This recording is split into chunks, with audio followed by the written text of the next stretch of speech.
we talked off camera, but I do want to have this conversation. Normally, I dive in slow and all of that stuff. Yeah. But dude, this is on my mind, man. So we talked about you had a stuttering problem. Yeah. And it's crazy because you're in marketing. Yeah. You're Sales. selling things. Talking to tons of people a day. Right. Yeah. How does, what happened? I mean, so I had a stuttering problem growing up, and what's funny was what got me out of the stuttering problem was actually my first job. My first job was with Kinko's, and that was my first, because so I grew up and I went to school at a very small private school. I knew the same 10, 15 people all my life, really small classes. So I'm stuttering around them, but they all love me. Right. So no one's looking at me weird for stuttering. Mm. But I get to this first job and it's like, do you want copies? And I was like, I gotta fix this. Right? So that's when I realized that I had to really slow my vernacular, but mostly my mind.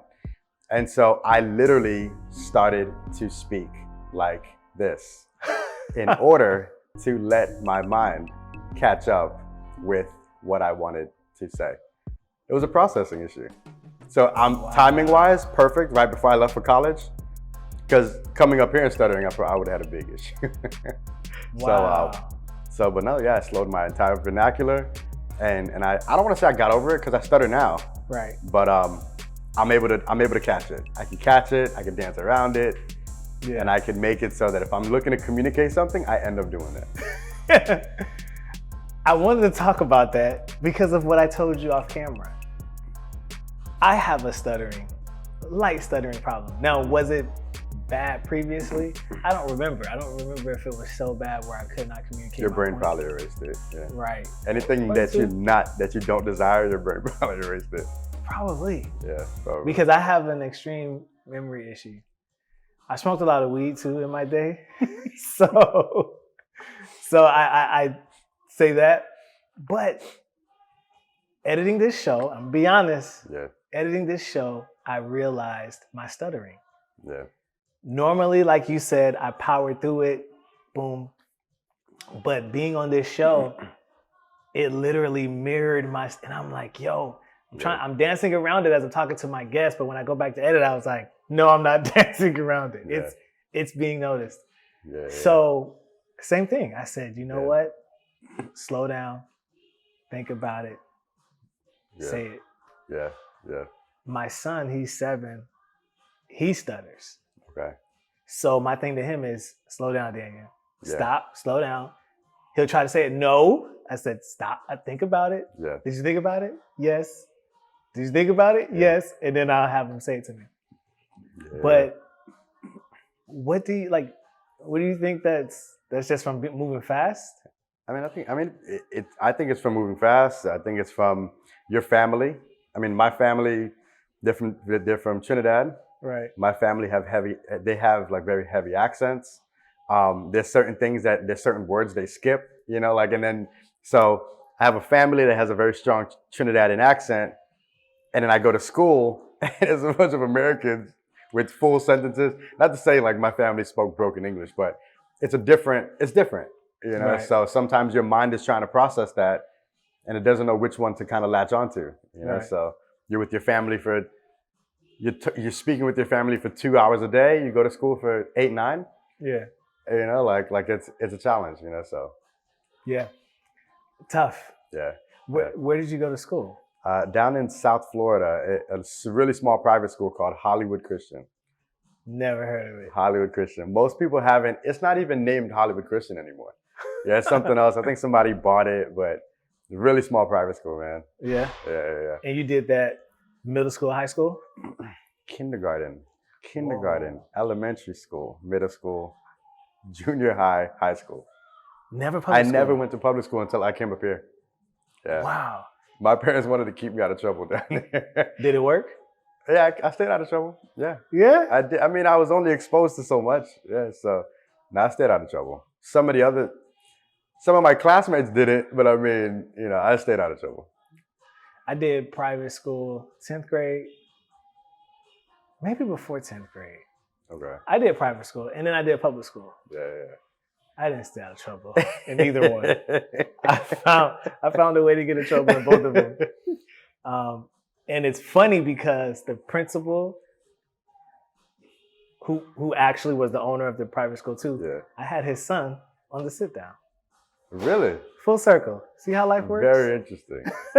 Very interesting. Full circle. Man, y'all must have some super editing skills, man. I wouldn't even know how to do all this. Yeah. I would have just went straight through it. I record my videos. I hear stuff. I hear beeping something. I'm pushing through. I'm surprised. This is okay? Mm-hmm. Yeah, I pushed through all this Mike stuff. is insane. Yeah. I'll give you a secret because everything I learned with editing is YouTube Academy or trial and error. Yeah. So what I do, I'll skip forward in the conversation. Yeah. And I'll just like group two parts together and I'll hide it with a transition. So I'll go from close up to establishment. Okay. You know, two different total parts of the conversation, but they don't know it because the camera changed. Interesting. And I'll just edit and then I'll like blend the audios together to make it work. Interesting. Or what I'll do, like while I'm talking, I'm like, okay, that's gonna be tough. I'll repeat what I said to kind of like wait till the noise subsides and then I'll say it. So everything's synced here though, right? Everything, well, with the establishment shot, the audio is there. Okay. These two are just capturing video. So when I go to edit, I'll have to sync those audios because they're still picking up audio. So you're not doing it like the claps or anything like that to get those sharp. No. Points. Yeah. Nah, just talk it out. Oh, snap. Okay. That would frustrate the hell out of me. Hell no. Mm-mm. It's gotten easier. Okay. Because of the equipment change. Before it was tough. Yeah. Sometimes the audio would be too tough or too low so it doesn't pick up. So early editing is what I had to learn. So it'd be like extremely low so it would not sync in the program. Okay. So I had to like slide it to get it to sync. You got way more patience than me, man. I don't have patience. I wish I had patience. So let's talk about patience then, because since you brought it up, I have patience because I want to get it done. Because there's times I procrastinate. Yeah. Like I'm a huge procrastinator. I'm not even gonna lie. Yeah. I procrastinate. It's kind of because I'm like, I can get it done in time. Yeah. I just gotta crash or cram to get it done in time. But I procrastinate, and that's where my patience extends to. Or and until I just be like, I'm just gonna cut a corner here. Yeah. But they say people like that those are traits that the most successful people display. Yeah. Whether they procrastinate, they multitask, and they're late. They run late a lot. So if you have those traits, you're in good company. Yeah, I mean, you still gotta get stuff done. How's it going? You still gotta get stuff done, but I realize procrastination is like this subconscious thing, right? And it's like a mental and sometimes spiritual sabotage. Like mental and spiritual sabotage. Yeah, so an example would be like, there's a reason why you don't want to do certain things. There's a reason why goals work and deadlines work. If you think about it, school is nothing more than a set of deadlines. That's all it is. You studied for that test because I told you when it was. You did your homework because I told you when to give it to me. You were excited about graduating because I told you when it was. When you take all of that away, you put yourself into this world of freedom, like entrepreneurs. So what happens with entrepreneurs, some of them don't have deadlines. They'll shift shit all the way to next year. But it's because like nothing's telling them like you have to get it done by this unless they have discipline. So you procrastinate. But you still gotta what's the opportunity cost of not getting it done? So if you start to subconsciously say, all right, what happens if I don't get something done? Then that's when your mind starts to say, okay, I can't sabotage that. Otherwise, there's nothing to sabotage. So, dude, let's go there real quick. Let's sit right here. So you're saying without the deadline, you don't get it done. Yeah. Subconsciously, your brain says, I'm not going to do anything. Yeah, we all do. So are we naturally lazy? Yeah, I think so. I think I mean, society makes us not lazy, but we're naturally lazy. We naturally don't want to do shit. We naturally want to sit around because we were actually made to just sit around and just enjoy life and converse and to do stuff and have fun and to laugh. But society said, hey, you have to pay for your place. Society said, oh, you want to eat? Oh, you got to pay for that. Society said, oh, you want to get from here to South Florida with that car you got? Oh yeah, people built that. You got to pay for that. Like society said that. So now that society said that, you know, you have to follow society's rules, you know, and society's rule says you better make that money to pay for that. Dude, we're going to go all the way into conspiracy theories. I have not done that on this show There's yet. There's plenty of them. Okay, so let's go. We're gonna talk about you. But let's go here real quick. I want to hear what you think about this. So without society, strip away society. We still have to work to eat though. Why? Well, how are you gonna get your food?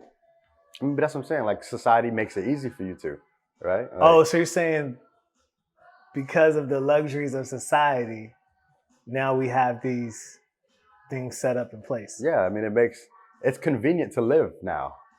It's convenient to live. If you didn't have society, I mean, if you were back in the cave days and you had to chase after that chicken or hunt your food, I mean, how have you ever chopped up a cow before? No. All right, go try doing that shit and tell me that society isn't making things convenient. Have you ever milked a cow before? One time. Yeah, I did in kindergarten. It's not. I don't want to do it. Who wants to do that? No, I'm gonna flip it. I'm gonna flip it on you. The trade-off for the convenience and what it takes to do those, you might as well just do the thing. You got to work 80 hours to pay for the conveniences. Right. Just do the whatever 10 hours a day doing it. I mean, but that's the you thing. Don't have to, but that's the thing. That's the trade-off. There's gonna be things that you want to do and that you don't want to do, but it's all trade-offs. There's certain things tomorrow when you guys wake up. There's gonna be a set of things that you don't. Do you change your own oil on your car? No. So this is. So my dad was a mechanic. My dad taught me how to do everything on cars, right? So I love working on cars. Right. You want to know when I stopped loving working on cars? When you could afford to have someone else do it? That too. But also when the first time I took out that nut to change the oil and the oil missed the pan, that was when I realized, you know what? This isn't what am I doing, right? Right. The first time I saw like the car kind of slipped and it almost fell on me, that's like, you know what? I should stop doing this. Wow. But to be honest with you, it's not money. It's not money for that, at least. It wasn't money. Right. It was just, now I see why there's people out there that specifically do this. So now it's about finding someone that's considered a professional in that field. They could be a professional or just willing to do it. So, because I believe that the conveniences are awesome. I love the conveniences, but we would not care about the conveniences had they not been established or set up for the sake of profit. Right. Yeah. Everyone wants to make a profit. Right. The first person who invented the wheel, I don't know who it was. Yeah. However he did it, people wanted said wheel. I'm pretty sure he was okay with giving the wheel for free until maybe he had the idea or someone else said, hey, you can make a profit off of this. Right. Why are you giving this away for free? Go get their sheep or goat or fruit or whatever currency was at that point in time. Yeah. You know? Yeah. So the conveniences are great. We wouldn't care about the conveniences had they not been here. So you're saying if we take away profit, if people didn't pursue profit, then we would be okay with just naturally exchanging the conveniences.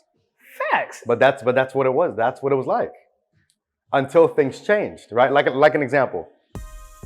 Right now, I want your shoes in exchange for my iPhone, or you, let's say you want my iPhone, right? And you're willing to give me your shoes, right? That's not an even exchange, right? It's not an even exchange, no. Right, but who is it not an even exchange to? Me or you?